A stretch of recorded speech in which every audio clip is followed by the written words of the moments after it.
duluin. Kenapa? Yang tahu kita ya tetangga kita. Emang kalau lagi susah yang nolong siapa? Waktu kita meninggal dunia, kita bawa di kampung, pasti tetangga dulu. Dahulukan tetangga. Jadi bisa dalam rupa itu tetangga, bisa kerabat dekat. Dahulukan itu, ya. Apalagi kalau itu sama saudara kandung, ya. Saudara kandung itu dapat pahalanya 2 tuh. Dan kalau kita dalam itu tetangga dapatnya 2. Pertama kita dapat pahala sedekah. Pertama. Yang kedua kita dapat pahala silaturahmi, menyambung silaturahmi. Kita ngasih makan ke tetangga sebelah. Seneng nggak tuh di depan rumah? Seneng. Kira-kira kalau ada orang ngasih ke kita musuhin nggak? Nggak ada cerita, Pak. Kalau ada orang baik sama kita musuhin nggak? Akan lebih akrab nggak? Lebih akrab. Jadi memperkerat silaturahmi. Kalau ada kata, ya, jalur kurban bisa kerabat dekat, saudara, ya, atau tetangga. Jalur kurban wal yatama dan anak yatim. Nah, siapakah anak yatim yang harus kita santunin? Enggak semua yatim harus diberikan. Yatim yang dapat kita santunin adalah yatim yang pertama memang dia belum balik. Anak nih sebelumnya anak yatim. Kalau bicara yatim masa udah yatim, bapak sudah meninggal. Tapi bukan itu maksudnya. Ya, pertama anak yang memang belum mukallaf. Yang kedua memang dia jelas-jelas miskin, nggak punya apa-apa, nggak punya tanggungan. Karena ada yatim tapi dia kaya, ada nggak? Bapaknya bos, bapaknya pengusaha, dia meninggal dunia, hartanya banyak. Bukan itu mas. Yatim di sini adalah yatim yang hidupnya miskin. Apalagi udahnya saudara, tetangga, yatim, miskin lagi, komplit tuh. Kalau itu kita ada di sekitar kita, itu duluin. Ini udahnya tetangga atau saudara, yatim pula, miskin, ini yang diduluin. Dia mohon maaf, kadang-kadang dalam masa sekarang kadang-kadang santunan yatim buat eksploitasi. Ayo sumbangan santunan yatim piatu, kan gitu kan? Diundang lah yayasan yatim piatu, dijemput pakai mobil, udah ditaruh di pojokan. Sementara dia servis dan sebagainya duduknya di bangku yang luar biasa, yang yatimnya di pojok. Itu eksploitasi begitu. Banyak yang gitu. Banyak pejabat-pejabat orang kaya masih santunan, tapi apa tuh? Mereka yang yatim didendahkan. Para pejabatnya makan ayam bekakak di rumah, makan sayapnya doang, anak yatim dikasihnya, kasih kotak pula kasihnya. Gitu loh, ngasihnya cuma 10.000, di blow up-nya 9 juta. Ini buat eksploitasi. Itu baik, tapi benar nggak? Allah suka nggak? Kan kembali lagi tadi itu. Amal soleh itu perbuatan baik yang Allah suka. Kalau ada orang santun anak yatim tapi ingin dipuji, ingin di pencitraan dan sebagainya, amal soleh nggak? Ya. Baik, yatiman dan makrobah. Juga anak yatim, makrobah itu adalah kerabat yang ada hubungan kerabat. Di dalam sebuah hadis Rasulullah katakan, apa kata Rasulullah?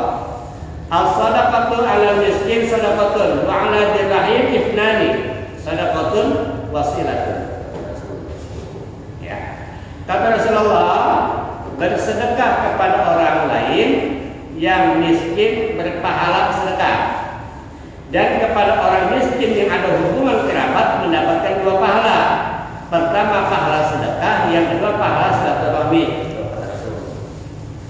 Jadi kata Rasulullah, orang yang bersedekah dia dapat pahala sedekah kepada orang lain, pahalanya 1. Tetapi kata Rasulullah, kalau dia darul qurba, warga dekat, maka mendapatkan isnani, dapat 2. 1 pahala sedekah, yang kedua dapat pahala satu. Ya, tuh misalkan nih kayak besok tuh, ya kapan saja sih. Apalagi besok kita ajaran baru, bocah sekolah, siap-siap. Kalau kita punya rezeki lebih, bocah mau sekolah siap-siap. Mungkin ada saudara kita di kampung atau dimanapun, tetangga kita yang kita kenal di orang susah, siap-siap. Bantu yang bisa kita bantu. Bisa berapa? SPP-nya berapa sebulan? SPP-nya 30.000 sebulan. Kira-kira kalau 1 tahun berapa? 350.000. Udah sampai 400.000. Datang ke sekolahnya. Nih Pak, dia SPP-nya setahun sudah bayarnya. Kalau itu bocah nanti sukses, dapat nggak pahala? Sedekah jariah atau ilmu dia tahu ilmunya bermanfaat, dia tahu dia jaya, didoain, 3 pahala yang kita dapatkan ketika kita sudah meninggal dunia. Insya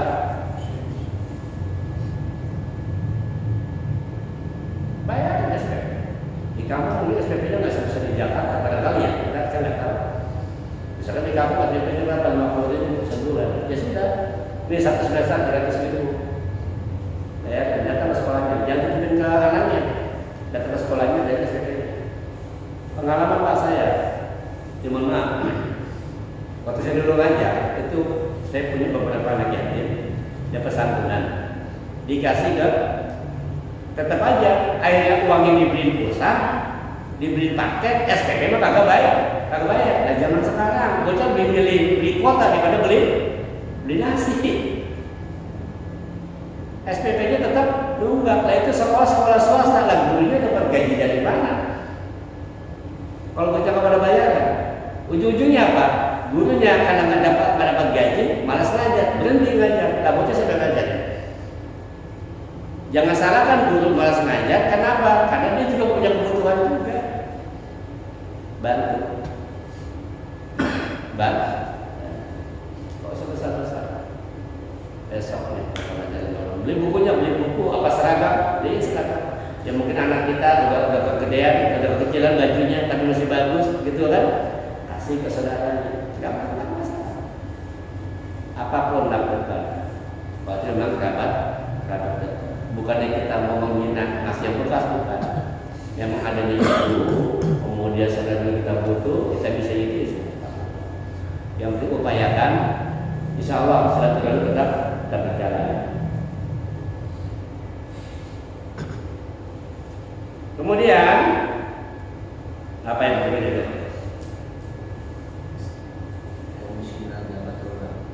Semakan atau miskinan dapat roba atau orang miskin yang sangat fakir.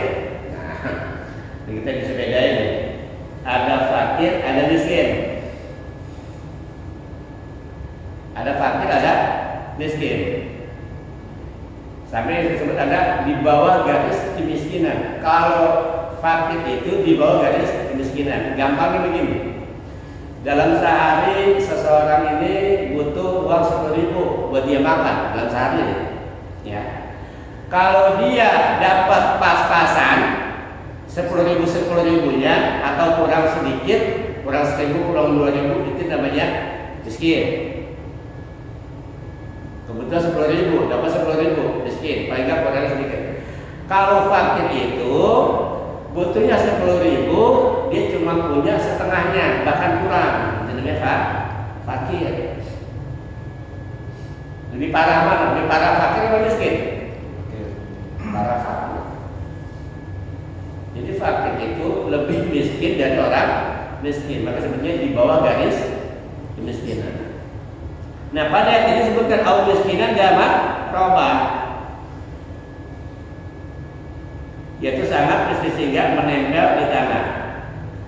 Matroba itu asal kata turab. Turab itu artinya tanah. Maksudnya apa? Orang itu saking miskinnya tidurnya di atas tanah. Rumahnya nggak punya lantai, lantainya tanah. Itu saking miskin. Jadi matroba itu asal kata turab. Turab artinya tanah. Yang dimaksud di sini miskin itu sampai dia tidur di atas tanah. Gembel-gembel. Tunawisma. Ya.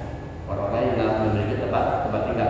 Kalau miskin masih punya tempat tinggal, walaupun nggak petakan, walaupun itu dunia sederhana, tapi masih penting. Kalau sudah fakir, jangankan dia buat beli tembok, ya dia buat plester ke lantai, dia sudah nggak punya sakit.